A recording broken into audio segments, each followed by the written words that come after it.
হে আল্লাহ, তুমি সবাইকে রক্ষা করো। দেখেন এই ঈদে কতজন মনে করেন যে বাড়িতে গেছে, ঈদের খুশি আনন্দ সব কিছু মনে করেন যে নিয়ে, আর আসার সময় অনেকেই প্রাণ হারাচ্ছে, কতজন মনে করেন যে তার বিবে বাচ্চা কাচ্চা ফ্যামিলি সুদ্ধা হারাচ্ছে। ঠিক আছে আল্লাহ, আমি চাই সবাইকে তুমি হেফাজত করো এবং সঠিকভাবে মনে করেন যে জীবন নিয়ে ফেরার তৌফিক দান করো আল্লাহ।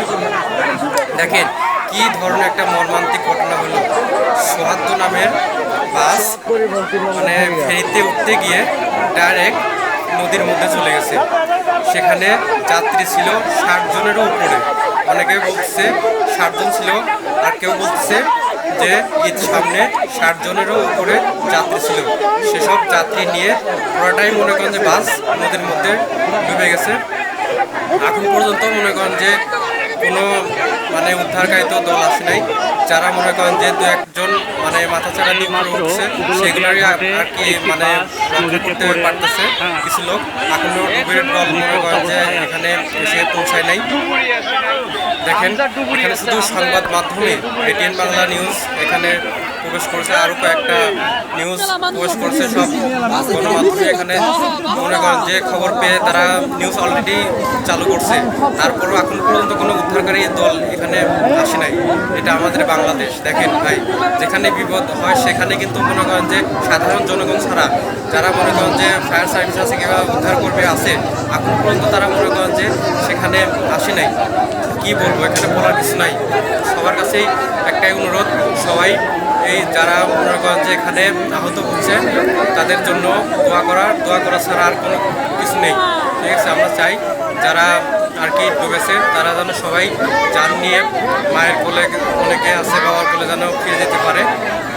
সবাইকে অসংখ্য ধন্যবাদ। ভিডিওটি দেখুন সম্পূর্ণ। দেখেন কি হারে মর্মান্তিক একটা ঘটনা। এবারকার ঈদ যাত্রা মানে বেশিরভাগই আর কি দুর্ঘটনায় মানে কবলে বেশি পড়ছে।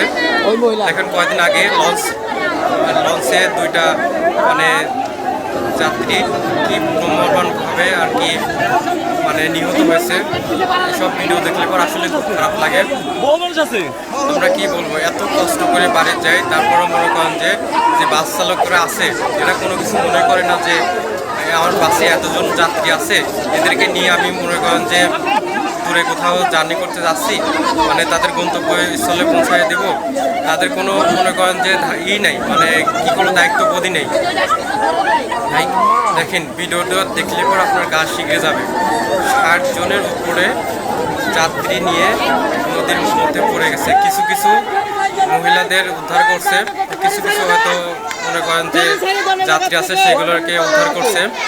অনেক শিশু বাচ্চা আছে। ভাই কি বলবো, এই ভিডিওটা মানে লাস্টে যদি উদ্ধার করা যায় আপনারা দেখলে বুঝতে পারবেন। এখন তো মনে করেন যে সীমিত আকারে কিছু লোক মানে যেগুলো উঠতে পারছে সেগুলোকেই আর কি দেখা যাচ্ছে, আর যারা উঠতে পারেনি তাদের তো আমরা ওইরকম জানি না। যারা এখন পর্যন্ত এদের কোনো খোঁজ খবর পাওয়া যায় না যে এই যাত্রীরা কোথাকার।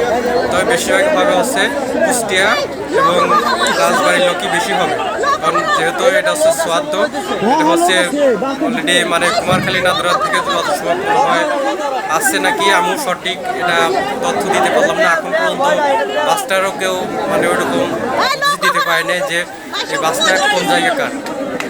ঠিক আছে, যাই হোক ভিডিওটা সম্পূর্ণ দেখেন যে এটিএন বাংলা সংবাদ মাধ্যম কত মানে 6 মিনিট 40 সেকেন্ডের একটা ভিডিও ধারণ করছে। দেখলে পরে আপনার গাওটা শিখতে যাবে। কি করবো ভাই, দেখেন কি অবস্থা। নদীর মধ্যে শুধু মনে করেন ছোটো ছোটো নৌকাগুলো নিয়ে এখানে মানে তারাই মানে সাধারণ যেসব জনগণ আছে তারা উদ্ধার করতেছে। এখন পর্যন্ত কোনো ফায়ার সার্ভিস আসেনি কিংবা BIWT থেকে কোনো প্রকারের কোনো মনে করেন যে উদ্ধার কাজ এখনও তৎপরতা মানে চালাচ্ছে না। ঠিক আছে, কি বলবো, বলার আর ভাষা নেই ভাই। এখন আপনাদের কাছে একটাই মানে প্রশ্ন যে সবাই আল্লাহ আল্লাহ করেন যেন সবাই সুস্থভাবে মানে যান নিয়ে নদীর থেকে ফিরতে পারে। আর ফোকসা কুষ্টিয়া এবং মনে করেন যে রাজবাড়ির লোক ভিডিওটাকে বেশি করে শেয়ার করে দেবেন। এখন পর্যন্ত অনেকেই কিন্তু এই জিনিসটা জানে না, কারণ যাদের মনে করেন যে আজকে যারা মানে ঢাকার উদ্দেশ্যে রওনা দিচ্ছে সব এলাকার লোক যারা সোয়াদ্দ পরিবহনের যাত্রী ছিল তাদেরকে বলবো যারা একটু দ্রুত মানে পাটুরিয়া ঘাটে এসে খোঁজ খবর নেন, তাহলে বিষয়টা বুঝতে পারবেন। যাই হোক, আমি ওরকম বলবো না। আমি চাই আল্লাহ যেন সবাইকে সুস্থতা দান করেন এবং সবাইকে যেন আর কি মানে জীবিত ফেরত দেয়, এতটুকুই বলবো। আর এরকম ভাষা নেই আবার, কি বলবো। আল্লাহ তুমি সবাইকে হেফাজত দান করো, সবাই যেন সহি সালামতে আল্লাহ এই বিপদ থেকে যেন মুক্তি পায়। আল্লাহ অনেকে আল্লাহ এই ঈদের যাত্রায় বাড়ি গেছিল, নারীর টানে বাড়ি যাওয়া, তারপরও দেখেন এত কষ্ট করে মানে 6-7 ঘন্টা জ্যামের মধ্যে থেকেও বাড়িতে যায়, কত মনে করেন যে আশা নিয়ে। সে আশা মনে করেন যে আল্লাহ এরকম তুমি কাউকে নিরাশ করো না। ধন্যবাদ আপনাদেরকে। ভিডিওটা বেশি বেশি করে শেয়ার করে দেবেন। এটা হচ্ছে 5:30 দিন, কুমারখালী থেকে মানে ঢাকা গাবতলীর উদ্দেশ্যে রওনা সুস্থ রাখে।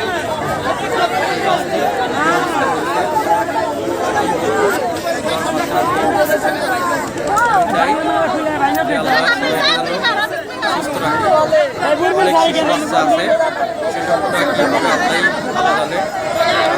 তো মনে করেন যে বাচ্চার কোনো উপায় নেই।